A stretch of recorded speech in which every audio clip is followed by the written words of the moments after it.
Hey everybody, welcome to our live demo. Before we start, just some lighthouse keeping. If you logged in through the welcome platform, there is a chat window on the right. You can use that to chat with attendees. We also have people from Okteto and Privacy Dynamics there in case you have any questions. There's also a Q&A tab. Please drop there your questions. We will make some time at the end to answer anything. And also, which is something really cool, this platform gives you live captioning. So if you click on the settings menu down there on the big red arrow, you can turn them on. Hopefully, we want to make this as accessible for everybody. So turn them on in case you want to mute it, or if you're not a native English speaker like me. But today, we have a good friend, John Kraft. He's the CTO and co-founder of Privacy Dynamics. John and I have known each other for years now. We started our companies at roughly the same time, and so it was great to have you, John. How are you? I'm good. Thanks for having me. Now, thanks for being here. We've been talking about this topic of today: data, privacy, preview environments. But before we start with that, why don't you share what does Privacy Dynamics does? What is your mission, and how do you help your customers? Sure. So we were founded a little over 3 years ago with a mission to unlock data that's not being used today. Data goes unused in large amounts because it contains sensitive information about people, PII information, and oftentimes companies, they're afraid of what is in the data. They're afraid of how sensitive it is, and so they just don't even use it. So we started with this mission to unlock data for data and insights teams, unlock data for data scientists, and what we're here to talk about today is unlocking data for software engineers. That's a really cool topic. I mean, we've talked about this offline for a while. How a lot of companies, like, data is now a fundamental part of modern applications. Is code, configuration, and data. And a lot of companies are, they have to use production data, and sometimes, as you've seen the news lately, they can have catastrophic.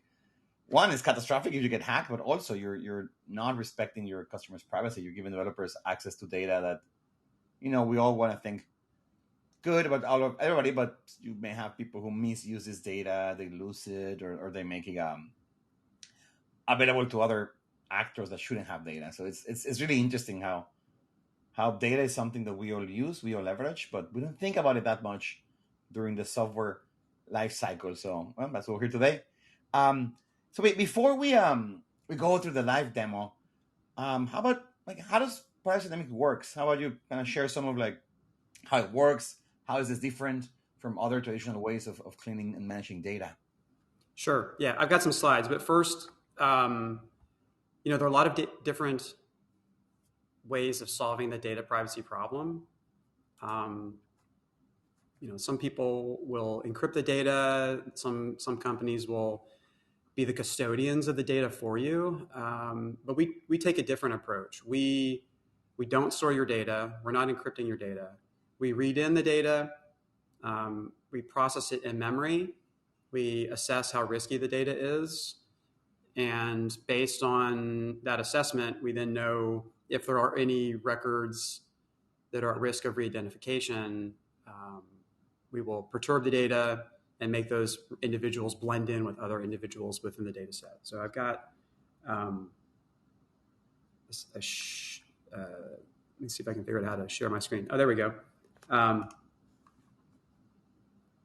And for the demo today, this is what we're going to do. We've got source data in our production database. Essentially, we're going to run it through Privacy Dynamics SaaS service, and we're going to write that data in anonymized state to a namespace within Okteto, and then we're going to make a snapshot of it, and then we're going to make that snapshot available to all of our other engineers in their development environments. And as far as what Privacy Dynamics is doing under the hood, the first thing we're doing is we're getting rid of direct identifiers. So name, phone number, social security number, things like that, things that can be used to directly identify a person. But we also handle indirect identifiers. And those on their own are perfectly fine, but can be combined together to re-identify individuals when you're combining different data sets. And so this is an example of a linkage attack where three different indirect identifiers, gender, location, and date of birth, are combined together to uniquely identify an individual and expose sensitive health information. And Privacy Dynamics will go through, and as part of the anonymization process, we'll add a little bit of noise to these indirect identifiers, just enough to protect the individual, but also a small amount so that the utility of the data is still preserved and that you're getting realistic data to work with. Yeah, this is a very interesting scenario because when I've done data before, naively you think that, okay, I'm just gonna not store the name, I'm not gonna store the address. But when you showed me this the other day, it was kind of one of those like wow, like kind of like mind blown moments when you like realize that because there's so much data out there, even if you have partial data, you can still identify users, especially somebody who's looking to gather information, medical records, mortgage information, financial data. It's interesting how now it takes more than just, hey, just don't store those 2-3 columns or just kind of blank those 2-3 columns before you pass it to the developers. And the other thing that you mentioned that really caught my imagination was, and wonder if you can kind of talk a bit more about the noise that you introduce, because I think that's very important. I think something we've seen with our customers and we always talk about is the importance of realistic data. It's not just swapping one zip code for another random number, because data has a meaning. And I think that you all do something very special with there. I don't know if you mind kind of talk a bit more of this noise that you introduce on Sure. data. Yeah. Sure. So,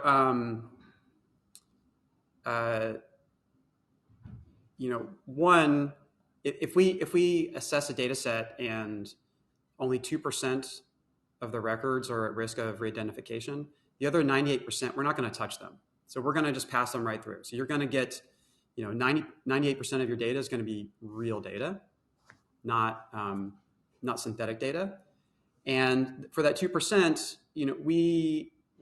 our software is aware of different types of indirect identifiers. So a good example is location.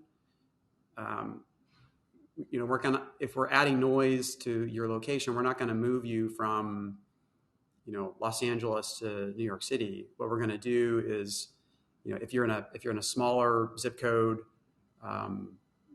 in this particular example, it's a smaller zip code down around San Diego, and we're moving you into a larger zip code. So the individual is hidden in a larger group of people. So again, our software is aware of different types of indirect identifiers and goes to great lengths to add as little noise as needed to protect people. Yeah, that's super interesting, and that I think is one of those massive kind of game changers when you go from just scrubbing data randomly, just putting hashes or randomly changing, to this smarter approach where, like I was saying earlier, data matters. I was talking to one of our customers the other day, and they mentioned that for them, they're building these ML models for healthcare, and having realistic data, like they can't use the same data because it's highly sensitive, it's healthcare data, but they needed data that was very close, and otherwise they risk their ML models being very biased towards this random data, because when we randomize data, we think it's random, but in reality, it has all these tendencies to like you fall into the same numbers. It's not really like true randomness. So when I was telling you like what you were doing, you were like, oh wow, yeah, that makes a lot of sense, because you want the data to have kind of the same distribution, the same distribution of gender, of location, of zip code, so that you can infer some things. But what they have up to today is homebrew things that they just kind of like create this noise. So for me, it was interesting. I never thought of how like random data could have this impact on like making your your models or your software make the wrong decisions because there's all this bias, on top of the inherent bias that we all have, but this kind of bias introduced by not so random data, maybe we should go that way. Well, even just think about how many times have you been bitten by the bug of a data bug in production? You know, the software engineer, it works on their machine, right? It works with their limited data set. And then you deploy to production and you encounter some data that you didn't anticipate and your application breaks. So that's really what we're trying to solve here today, is getting realistic data to software engineers in a safe, responsible way. It's really so easy to do, and you'll see that later in the demo, but it's so easy to do, there's no reason not to do it. And for catching edge cases in your application, for testing out database migrations in advance, again, you should be able to run a migration on essentially your production data, an anonymized version of it, but your production data, and know for a fact that when you run that migration in production, nothing's going to go wrong. Yeah, that is super powerful, because I've personally been in that situation where you do all the tests, you validate everything that you think you do with your all data or whatever, or like this generated data, and then you go to production, and oh yeah, you didn't. I don't know. You forgot that some people only have one name, not two, or people like have not all names have only ASCII characters. I used to work for another company. We built this chat software, and it was painful, and that's kind of what I was like. Oh, I wish we had that. And funny enough, that's why I think like Okteto and Privacy Dynamics are such a great fit together, because this aligns really well with our vision as well of developers need realistic environments to develop. This whole idea of works on my machine but not on production, it's kind of a joke in our industry, but it's actually costing companies a lot in productivity, in security, in their reputation to their customers. So when we built Okteto, it was okay. Dev environments for developers, they look like production, and then we talked about preview environments, which is the idea that every pull request that you create is going to have a copy of production per pull request with the new code, so make sure that people can test it end to end. But then we were talking about this, and you use our preview environments, and then when you mentioned the idea of like, hey, but what about data? That's when it was like, oh, of course. And we're talking about this, and this idea of this demo and this integration came organically. But it's really exciting. I don't know if there's anything else you want to mention before we, or should we just like dive in straight into the code? Well, just one thing. We're customers of Okteto. We're big believers in Okteto. The preview environments are amazing, and this is, solving a problem for ourselves. Like, on the one hand, we do think it's something that would be useful and interesting to other companies, but it was a problem we had ourselves. So this is not just like, this is a real thing. If it helps us, we think it can help other people. So yeah, you want to dive in, Theo? Yeah, let's do it. I'm looking forward to see the whole thing in action. Okay. I'll just make one caveat. I'm not a Kubernetes expert, but I'm going to do my best, Ramiro. Try not to embarrass the family. That's part of Okteto is enabling everybody to use Kubernetes without being an expert. So this would be a good example of how Okteto helps with that. So I've got two namespaces set up within Okteto. I've got what we're calling the source. That's where we're going to essentially, that's our production data that we're going to read data from. And then we're going to land that data in an anonymized version into the target namespace. So I'm going to run a deploy here. And this is the Okteto movies example application that you can find on GitHub. Yeah, everything we're showing you today, you can go and create an account of Okteto, create an account on Privacy Dynamics, and you can do this yourself. We're gonna share the recording after. If you want to follow up, there's a video that Brent from Privacy Dynamics recorded. We'll share that after the live demo as well. Yeah. So I'm doing something a little bit different here. I'm passing an environment variable. So the first environment that I spun up, we had some synthetically generated users, basically a CSV or JSON file of 10,000 randomly faked users. And we're going to use that as our production database. And by default, every time you deploy that environment, it loads that data into a Postgres container. But what we're telling it here is when you deploy this target namespace, and actually let me switch over first.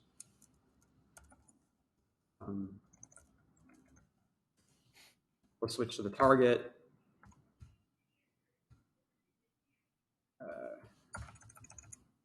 And we're going to tell it not to load the data, right?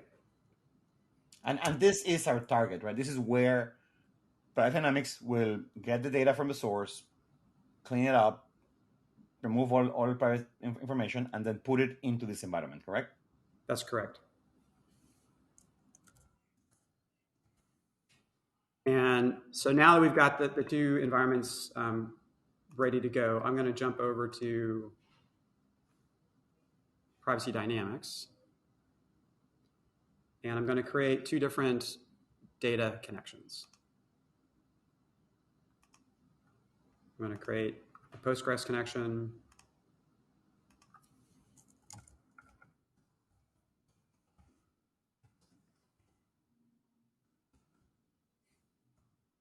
And I've already created load balancers, Ramiro. Mm-hmm. So Privacy Dynamics, which is running on the cloud, and talk to Postgres. Yeah, and then for everybody on this, and both Privacy Dynamics and Okteto work on SaaS and also on self-hosted, right, John? Like yeah. Could you run this inside the firewall if needed? Yeah, you can. You can run it on-prem. So it's a Kubernetes application. You can deploy on-prem. Yeah, I'm having a problem making a connection here. Oh, live demos. Live demos. The load balancers is still not ready. Yeah, let me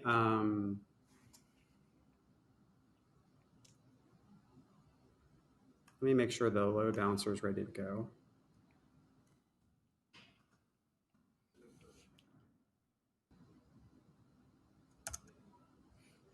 And while John goes at this, just to explain, in this scenario, we are exposing the database through a load balancer on Kubernetes because we decided to use the SaaS version of Privacy Dynamics.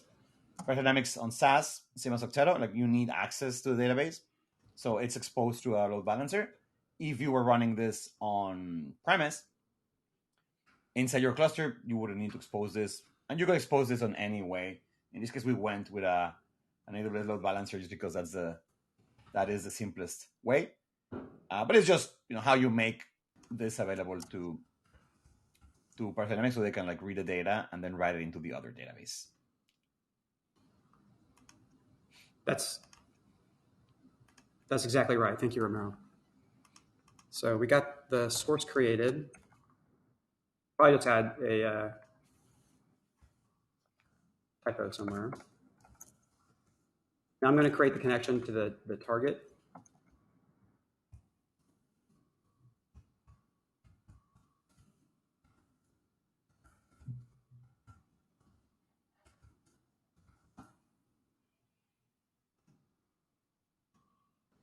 Okay, so now we've got the source and target.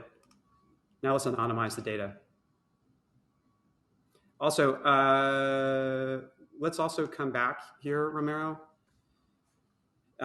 just so people can see. So we've got the source environment and the target environment, right? Actually, why don't we go to the source environment? Yeah. And show the application, and let's show the data that we're gonna like clean up. Exactly. So here's the movies application. we've added for illustration purposes, we've added this admin link, and we can click on this, and this is your database of users. Of course, these are not real people. This was generated synthetically, but this is a common use case in a e-commerce application, right, or consumer application. And it's got a bunch of sensitive information in here. You've got direct identifiers, and you've got indirect identifiers. So we'll go back.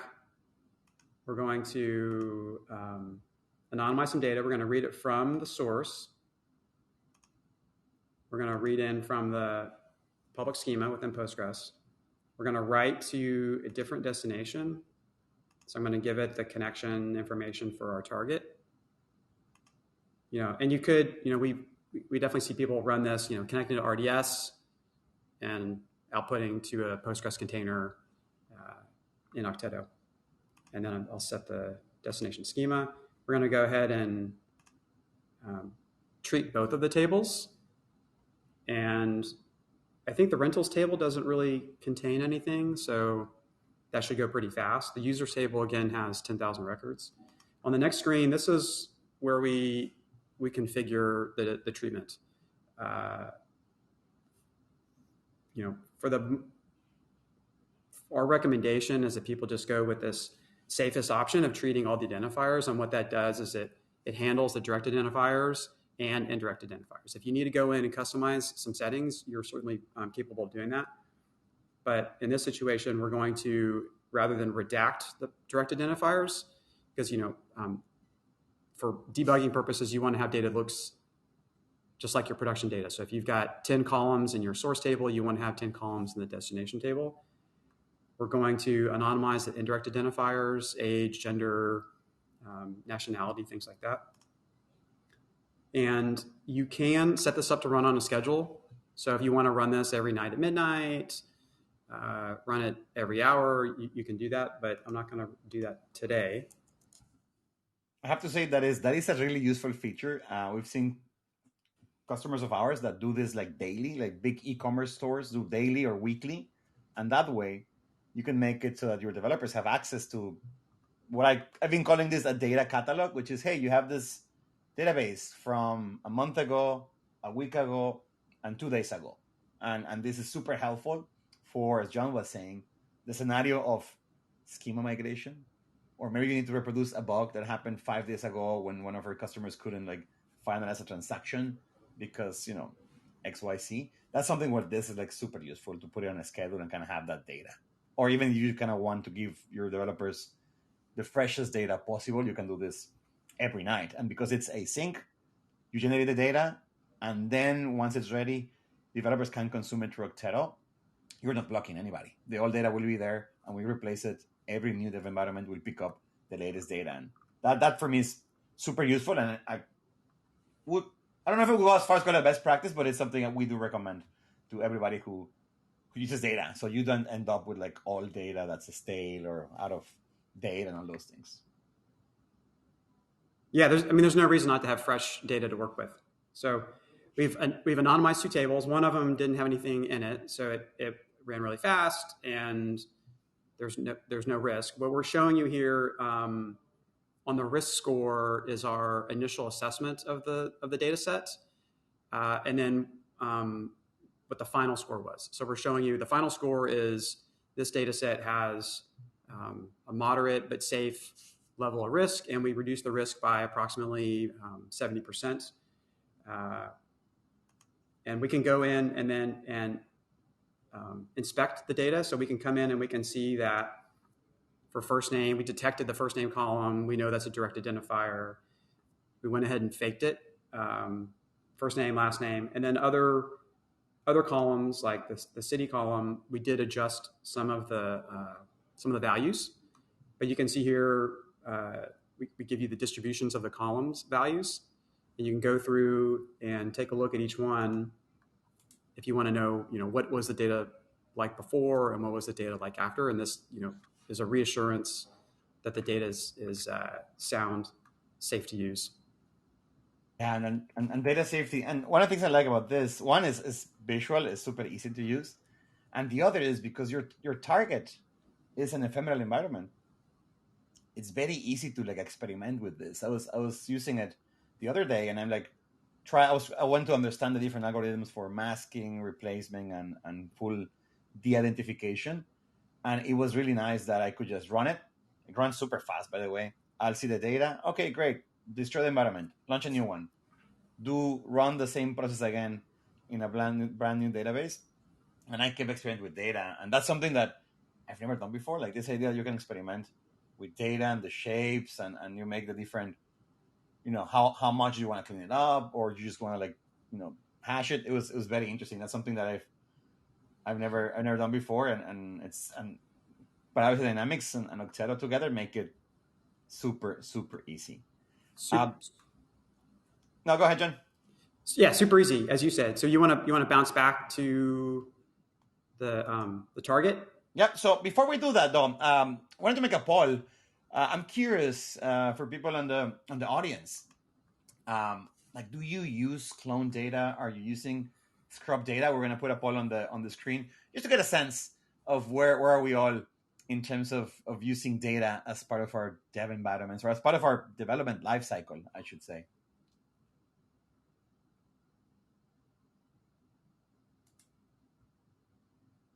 And yeah, and how many people are spending time? I mean, it hits home. We talk, Ramiro, to people that they're maintaining scripts where they're copying production and stripping out direct identifiers, and it always turns into the sort of work that's more time consuming than you expect it to be. Similarly, we had our own homebrew bespoke preview environment system that we ran. And then when you guys launched your preview environment functionality, we dropped that so fast. And we're I like, remember that. why are we spending time working on this thing that is not really a core part of our product? Let's repurpose that engineering time on features that we can provide to our customers. And so in the same way that you're providing preview environments, we're providing safe data for companies to use. That is a great point to mention. It's something that I've been burned by this as well, where data is complex. And I've written so many scripts to generate data and to kind of create all these mocks, and every single time, no matter if it's like small startup or a large company, that work always takes longer than you think, and always falls out of date, because then you have to expect everybody in your team, okay, when you modify the database, go modify these scripts, create a migration script for our mock data. And it's unrealistic to expect anybody to focus on that. And if you force them to, as you said, this time they could be spending it like improving the product, helping customers. It still goes to like to waste maintaining this tool. So like when we saw what you were doing, same feeling of like, great, this is something that nobody needs to do anymore. Just go with Privacy Dynamics, and you are the experts on data. That's the one thing you do, so you can do a much better job than anybody else. And that is something that I'm sure everybody who works in DevTools will empathize with this build versus buy conundrum of like, should I build this? And hey, is this core to your business? Is this like a core value that you provide? If not, don't build it. And that's where like this is all about. It's showing you how you can put these tools together and create these wonderful experiences. Yeah, another thing that we don't really have time to touch on today, but I think are important points. One, we're inferring your schema, so we don't need to know your schema in advance. You don't have to tell us that. We're inferring it. And then the other thing is we're automatically detecting new tables, new data sets within your source. So if you're an engineering team and you're operating at high velocity, you're making frequent schema changes, you're adding new tables, you're changing columns. With Privacy Dynamics, you can just set it up to run and forget about it. So I love that. Yeah, the run and forget about it. That is key. Like when you show the schedule, it's like, yeah, put it there, and that's it. nobody has to spend cycles on that.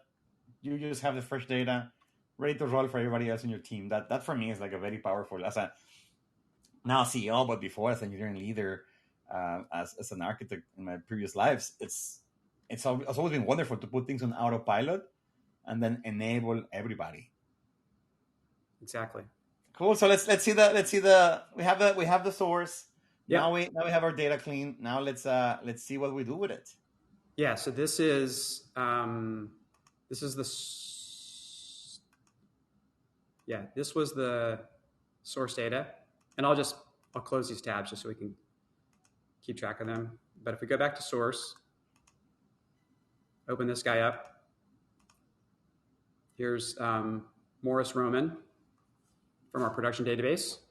And I'm going to switch over to the target namespace and go look at this app separately, put them side by side. And now we can see that Roman has been replaced with a first name of Justin. He's still a male. He's still in his early 20s, but his age has changed a little bit and his location has changed a little bit.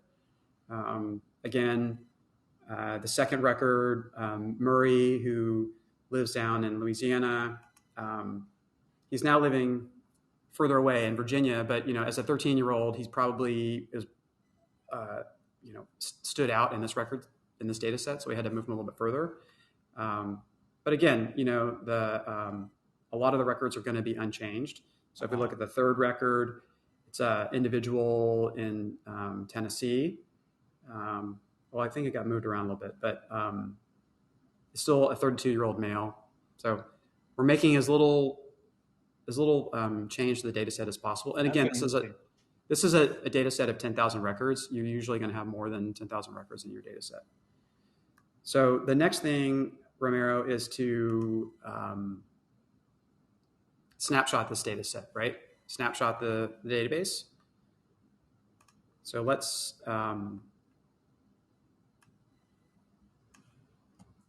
go ahead and do that so we can make this available for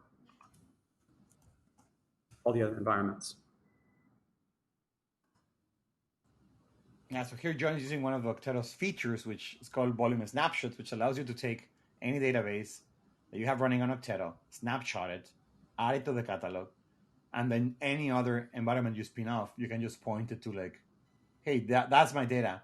Clone that for me, and Okteto will automatically clone that for every development or preview environment that has that specific data added to it. And how long does it normally take for this to run, Ramiro? It's highly dependent on the size of your database, but normally it takes seconds. Like we're leveraging a couple of really cool features of Kubernetes for the storage that is like fairly fast. I think by now it should be ready. You can run that command and it should be ready to roll. Let me try it one more time.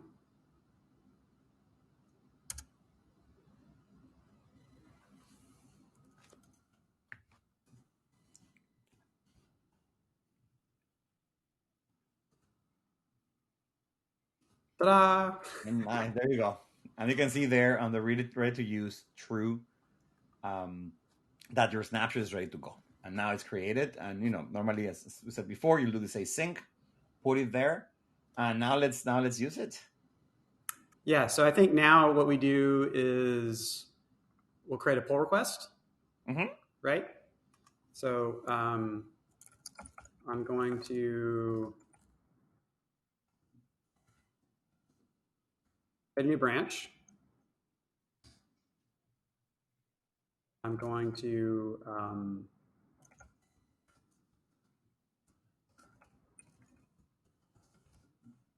do an empty commit.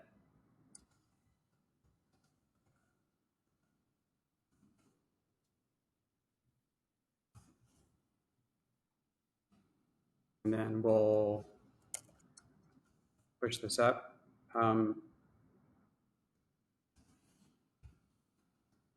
If you're the person that always remembers this, kudos to you. I think Brett always remembers this one, but I have to get help. I have I know a few people, and Brett's one of them that knows this by heart. I've been using Git for since it started, like from I don't know how many years now. I never. There is this tool called Fig, which the founders are friends of Okteto. Check it out. We might have them on another live demo. They do autocomplete for all these things. It's really cool. Oh, that would be really helpful. Okay, so now let's pop over to the repository. We'll create a pull request.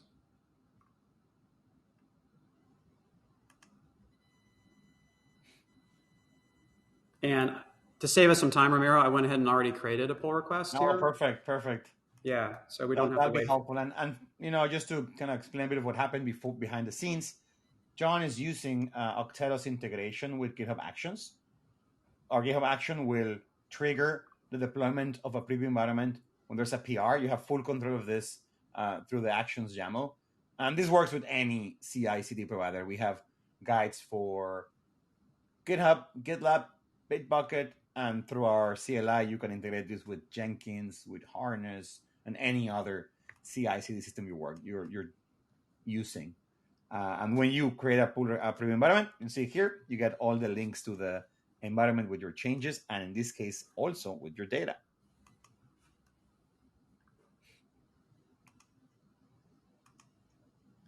So here's our snapshot of data. I think it's coming through.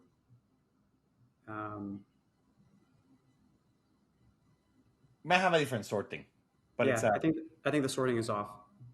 But yeah, so here you go. So you've got a snapshotted anonymized data set that you can make available for your entire engineering team.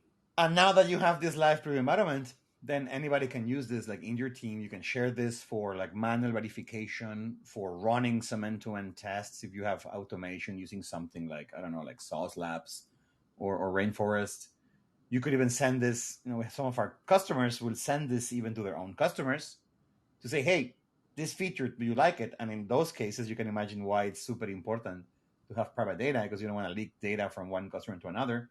But this becomes a really great way to make it easier to get feedback end to end. And today we showed data with preview environments, but this also works with dev environments. When you run Okteto up, you can also configure your environment to pull data from this data catalog rather than generate the data every time, or rather than starting with an empty database.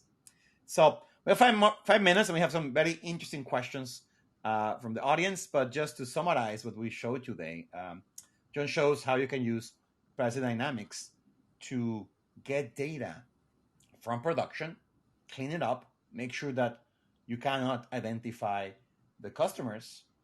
Privacy Dynamics will write that data to a database that is running on Okteto.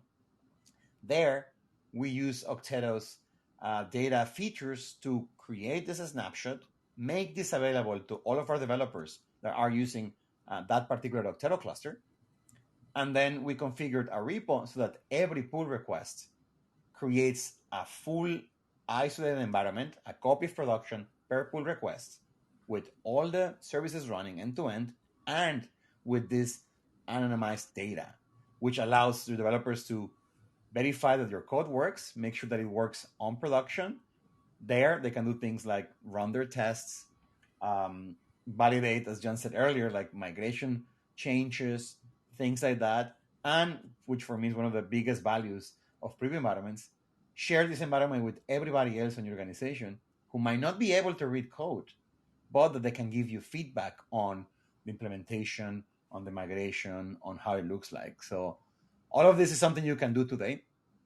Just go to our website, okteto.com, and privacydynamics.io to try it out. But we have a few more minutes, and I saw some really cool questions. So let me start here with David asking, how is this different from other tools that create synthetic data? And John, you're the data expert, so that's for you to answer.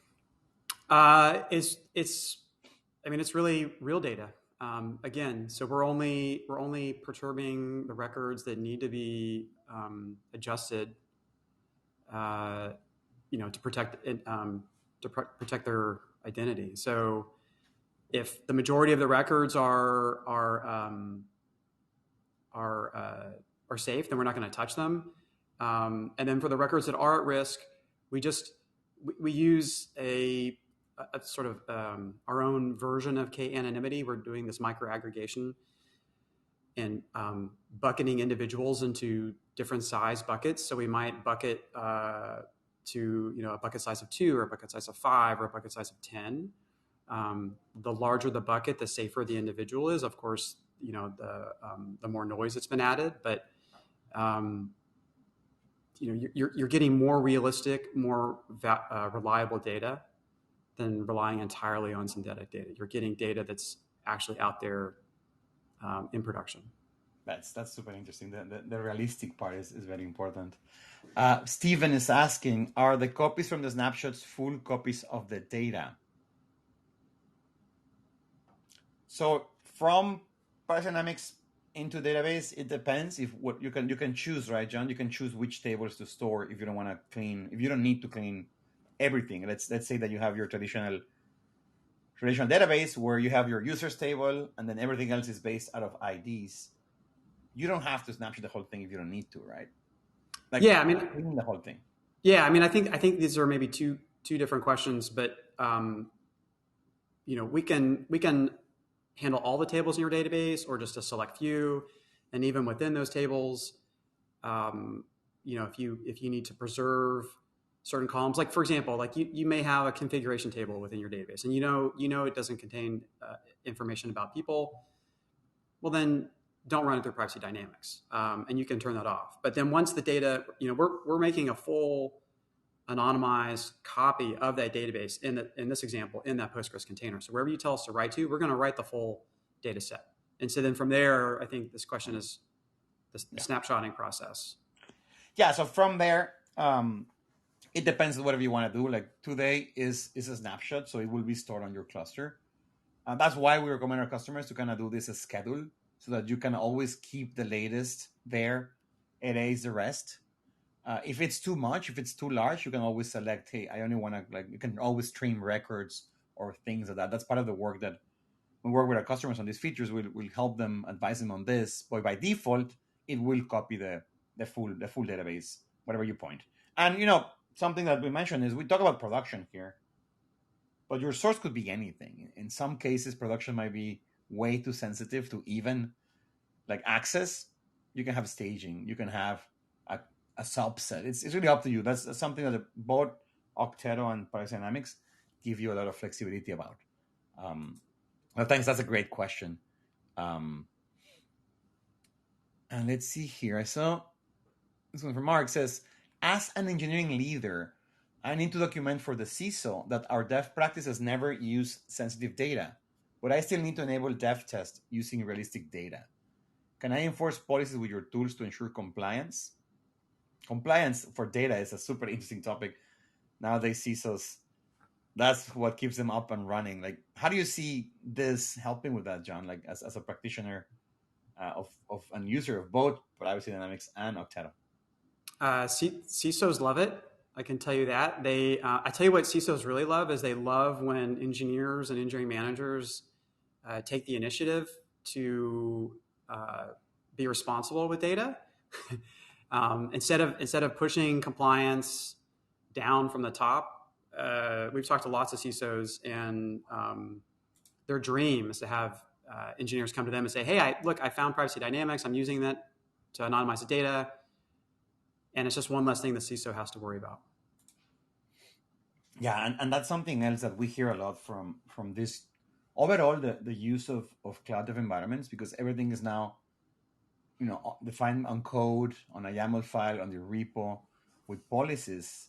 Both things together help you build these compliant environments where you have full control of where the data is coming from, how to clean it up, where are you deploying it. Like in this case, we didn't mention this, but John was deploying the environments on their own Kubernetes cluster, where they have full control. So then everybody who uses the setup will deploy into this cluster that, it could be a lockdown VPC. You could even deploy this on HIPAA compliant cloud configuration for healthcare, and everything stays there fully configured. And that's something that CISOs VPs of engineering and CEOs. I appreciate it a lot because it is a concern, and for us, and I think John and his team share this ethos.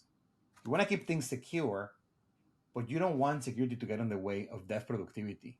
And because traditionally it's like, hey, just lock everything down and make it hard for developers. And I think that this new generation of tools, and I think both Privacy Dynamics and Okteto are part of, we're very focused on yes, we need to build things that are secure, compliant, that respect privacy, but we also need to enable developers to be effective and to write code, to be able to deliver value and reduce as much friction. So I really like this mix and kind of where we're going. I'm very excited to see where Privacy Dynamics takes this, and I really want to see more companies use real data on development to make sure that that their software works as expected in a way that is private and secure. And we were over a couple of minutes. This is really cool, John. Thank you so much for this demo. It's very exciting to see all this together. Do you have any last things you want to talk about? Any last comments, questions? Just if you think this can make your life easier, go to Privacy Dynamics, sign up. We have a free trial. You can run it. You can run the SaaS version. You can also run it on-prem. You could run Privacy Dynamics and Okteto in your AWS or GCP accounts and have the data never leave your network. Yeah, or reach out to me. My Twitter handle is there. My email address is there. You can find me on LinkedIn. Feel free to reach out.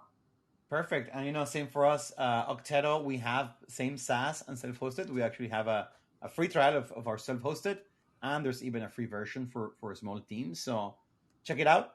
We'll publish this on our website. If you sign up for the webinar, you will get an email with the recording in case you want to share this with friends and colleagues, as AM just asked. And John, once again, thank you so much for this.